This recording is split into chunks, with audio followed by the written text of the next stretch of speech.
एका बाजूला ही दोन ठाकरे बंधू एकत्र येण्याची चर्चा सुरू असताना वंचित बहुजन आघाडीमधलाच एक घटक आपण त्याला म्हणूयात रिपब्लिकन सेना आंबेडकर घराणं मात्र फुटताना दिसत आहे। आनंदराज आंबेडकरांनी उपमुख्यमंत्री शिंदेबरोबर युती केलेली आहे।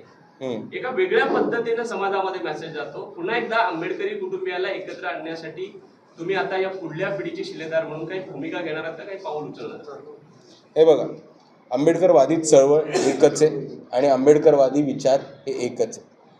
वंचित बहुजन आघाडी एका राजकीय पक्ष आहे आणि तो त्या राजकीय पक्ष त्याच्या वाटचालीने चालत राहतो आणि आमची धोरणं आमचे विचार हे आम्हाला पक्के आणि त्याच्या पुढे मी जाऊन हे पण सुद्धा सांगू इच्छितो की आपण जर बघितलं तर 99% आंबेडकरवादी चळवळ ही वंचित बहुजन आघाडी बरोबर आहे आणि ते बाळासाहेबांच्या विचारांना आणि भूमिकेला मानणारे आहेत।